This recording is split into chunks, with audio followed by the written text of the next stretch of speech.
Cette affaire de sorcellerie au sein des Marseillais est devenue un véritable tribunal populaire. Hier soir, c'est Magali Berda qui se présentait de nouveau à la barre pour se justifier des accusations sur la fuite des vidéos concernant Carla Moreau. Ils devront se séparer de Maëva rapidement et instantanément et que Carla redevienne et vienne à tout jamais la première des candidates de télé, les Marseillais. Des vidéos révélées et diffusées par le blogueur Marc Blatta. Magali a affirmé avoir été mise au courant mais avoir repoussé leur diffusion afin de préserver Carla. On lui a demandé s'il te plaît, attends qu'on mette Carla à l'abri avec sa famille, qu'elle soit entourée parce qu'elle était seule au moment où on était avec le téléphone. Pourtant, certains internautes relèvent encore des incohérences dans ce discours, notamment sur le fameux déroulé de la journée où les vidéos ont été diffusées et sur les déclarations que Magali avait eues lors de son précédent passage sur TPMP. Magali Berda nous prend vraiment pour des neuneux. Pourquoi ne pas avoir parlé du racket dès la sortie des vidéos pour Marc Blatta, vu qu'elle nous dit ce soir qu'elle le savait depuis un an? Ça aurait laissé beaucoup moins de place aux critiques sur Carla. Alors Magali vous a-t-elle convaincu hier soir? Alors, Magali Berda vous a-t-elle convaincu hier soir? Et il y a des noms. C'est Magali Berda, bien sûr, c'est convaincu, puisqu'elle a dit oui. Alors, vous avez été convaincu par Magali Berda? Bah oui, puis ça m'énerve parce que Magali, tout le monde lui tombe dessus alors qu'en fait elle a rien à voir avec cette affaire. Elle fait que défendre Carla qui est sa candidate, c'est son agent. J'ai l'impression que tout le monde aime bien lui tomber dessus à Magali parce que c'est une femme qui réussit et qui marche très bien, qui a beaucoup de succès dans le business. Je ne comprends pas quel est son intérêt dans cette affaire. Non mais c'est vrai. Oui, elle m'a convaincu. Et c'est pas sur elle qu'on devrait tomber, c'est plus sur les protagonistes de cette affaire. Elle fait que défendre ses candidats. Maxime Guény qui n'était pas là. Aussi, elle m'a convaincu. Elle m'a bien convaincu parce qu'elle avait des vous arguments. avez glissé un billet comme elle est à côté. Pourquoi? Non, mais c'est vrai. Tiens, prends ça. J'ai l'impression que Magali, depuis quelques années de médiatisation, c'est devenu une proie facile parce que là, l'image, c'est la réalité. Une image qui n'est pas très appréciée par une certaine catégorie et des gens sur les réseaux sociaux. Mais elle est venue, elle m'a convaincu, elle est venue avec des arguments surtout et des preuves avec les vidéos. Elle n'était pas obligée de le faire, hein. On est d'accord. Oui, donc, elle est de bonne foi et je te crois vraiment. Ouais. Comment ça a coûté cette histoire-là? 10 000. Valérie Benaloum. Non, moi, je me pose toujours la question, à qui profite le crime? En tout cas, pas à Magali. Castaldi, toujours. Pas à Magali. Toujours, c'est moi, toujours. Ça entache sa candidate, ça entache sa boîte. Donc, je vois pas quelqu'un qui est à la tête d'une énorme boîte avoir envie de faire un bad buzz sur cette boîte. Ouais. Je sais bien que maintenant, on dit qu'il faut du buzz, peu importe qu'il soit mauvais ou bon, mais là, il est tellement mauvais que je vois pas l'intérêt de Magali d'aller là-dedans et de nous balader. Au contraire, je pense que malheureusement, c'est une victime collatérale. Alors, elle essaye de protéger comme elle peut sa cliente, mais voilà. On fait tous les oui, hein. Après on fera les non, bien entendu. Oui, surtout que c'est son métier à Magali, elle sait très bien ce qu'elle fait. Et en recevant les informations, elle savait très bien que ça allait faire un bad buzz énorme. Elle avait aucun intérêt à diffuser ça. Et puis je pense surtout qu'elle est complètement dépassée, autant que tout le monde en fait. Finalement, c'est un boulot énorme pour elle de s'occuper de Carla, de passer sur les plateaux télé, notamment sur TPMP, mais aussi dans d'autres articles, d'autres interviews, pour essayer de défendre Carla, de défendre toute cette histoire. Et je pense que c'est épuisant en force. Alors, Gilles Verdez. Cyril, vous êtes un homme honnête. Et j'ai une question à vous poser. Est-ce qu'un énorme mensonge par omission est un mensonge, oui ou non? Mentir par omission, est-ce mentir? Vous avez 4 heures. Non. Non. Il est compliqué quand même. Mentir par omission, est-ce mentir? Oui, c'est mentir. Magali Berda a menti un énorme mensonge. C'est mon amie, elle nous a trahis. Je vais vous expliquer ce qui s'est passé. Elle a caché quelque chose de fou. Magali a des liens familiaux. Magali a des liens familiaux avec Kevin. Magali a des liens familiaux avec Kevin. Non, voilà. C'est vrai. Et selon mes informations, je vais laisser répondre. Selon mes informations, à l'intérieur de la famille de Kevin, il y a quelques problèmes.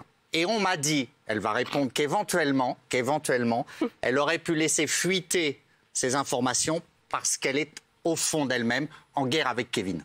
Moi, non, elle adore Kevin. Alors, déjà sur les liens familiaux. C'est vrai que Kevin, moi je l'adore personnellement. Mais les liens familiaux.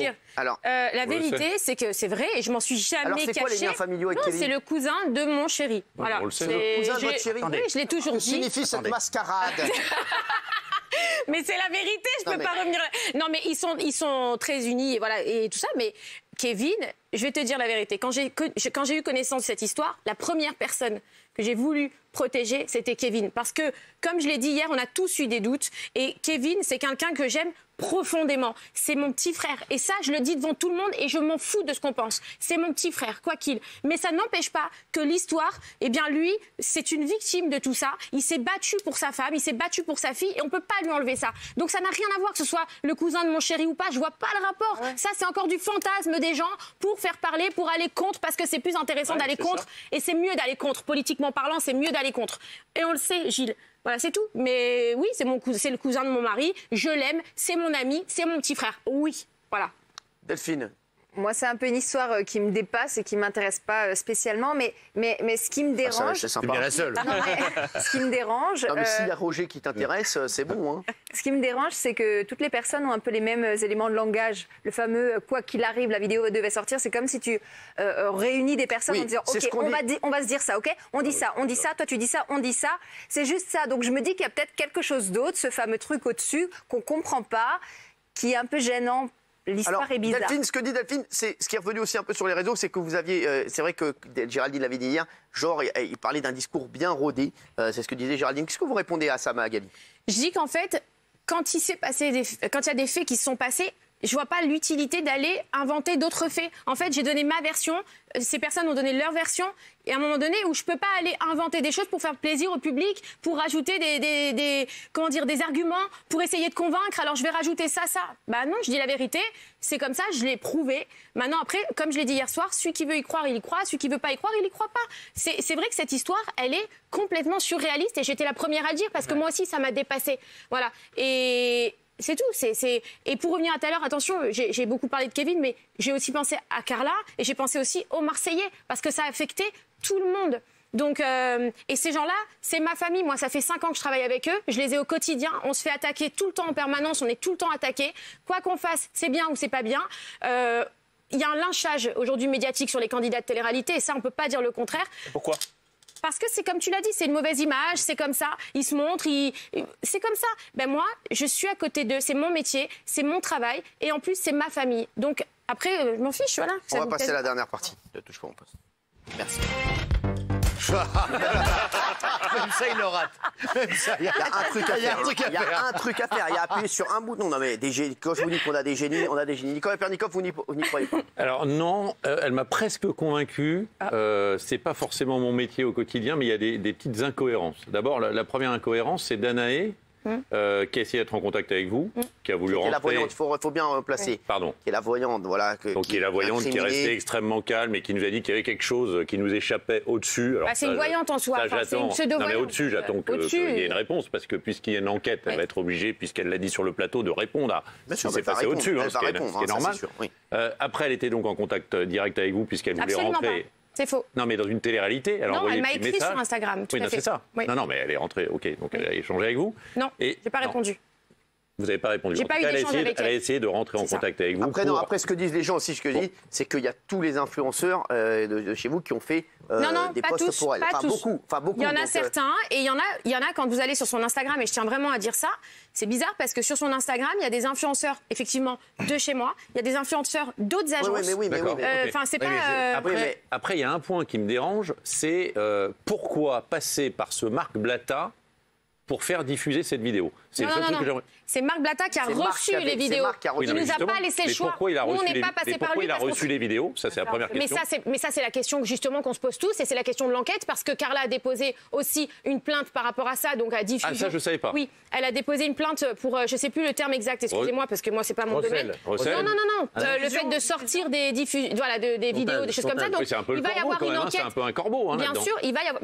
Mais obligatoirement. Non, mais lui, il n'est pas resté anonyme, Marc Blatta. Non, il n'est pas resté anonyme, mais à un moment donné, il se retrouve. Non, mais c'est vrai qu'au tout début, on sait pas comment il a eu.